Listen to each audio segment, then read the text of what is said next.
सोच रहा होता है। आमीन। हालेलुया। मसीह खुदावन में आप सबको सलाम। मेरा नाम मारिया है, आप सब जानते हैं। यहाँ जाने से पहले मुझे नहीं पता था कि खुदा का मेरे लिए क्या मंसूबा था। कुछ आपको पता है, यहाँ हमारी कॉलोनी के यहाँ हमारे बहुत से मसीही बहन भाई हैं जो लोग कर्जे में बहुत ज़्यादा मुब्तला हैं। तो इसी तरह हमारे घर में भी सेम यही सिचुएशन थी। फाइनेंशियली तौर पे काफ़ी ज़्यादा हालात ख़राब थे और मैं हर रोज़ खुदा के आगे झुककर खुदा से दुआ करती थी और दुआ में रोकती थी कि खुदाया, मैं नहीं जानती कि मेरे घर के हालात किस तरह से ठीक होंगे।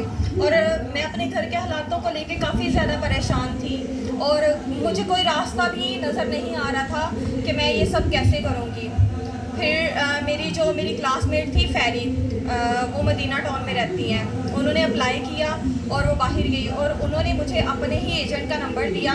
मतलब इससे पहले ना मेरा मंसूबा था कि मैं कभी कोई ऐसा भी टाइम आएगा कि मैं सऊदी अरब में जाके मैं वहाँ पे जॉब करूँगी।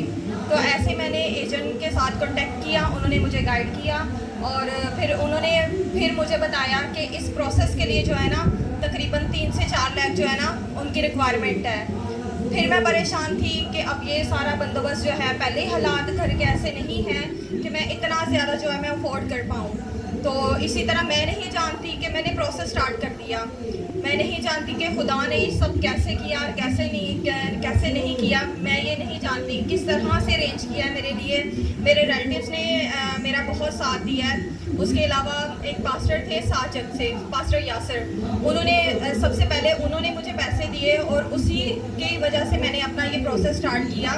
तो फिर ऐसा वक्त आया कि मैं वहाँ पे सऊदी अरब गई। फिर वहाँ पे मैंने खुदावन की शुक्रगुजारी की, लेकिन मैंने खुदा को वहाँ जाके भी नहीं छोड़ा और खुदावन की शुक्रगुजारी करती हूँ। आज हमारे घर के हालात जो है, जो मैं रोती थी खुदा के आगे, जिस चीज़ के लिए मैं मिन्नत करती थी, खुदा ने वो सारी मुश्किलें जो है वो मेरी आसान कर दी हैं।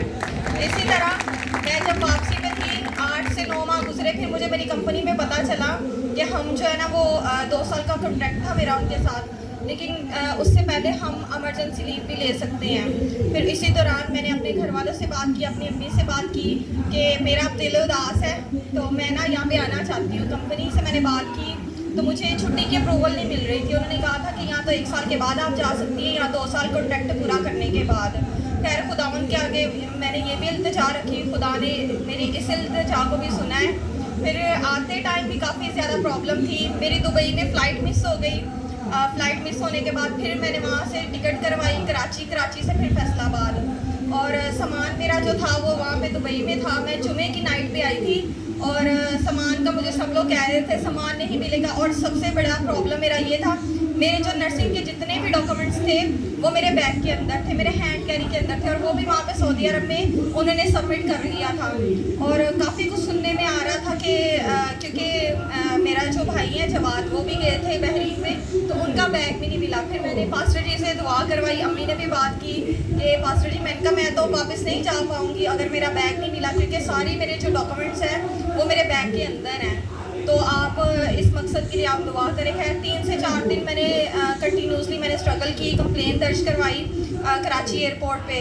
तो खुदावन की शुक्रगुजारी है, 3 से 4 दिन के बाद खुद यहाँ पे फैसलाबाद जो है वो मेरा खुद सामान आ गया और मैंने उसको रिसीव किया। बड़ी शुक्रगुजारी है खुदावन की। अगर हम खुदावन पर के साथ चलते हैं तो दिल से चले, क्योंकि खुदावन से आप जो कुछ भी दिल और ईमान से मांगते हैं खुदावंद आपको ज़रूर मुहैया करता है। Okay, thank you.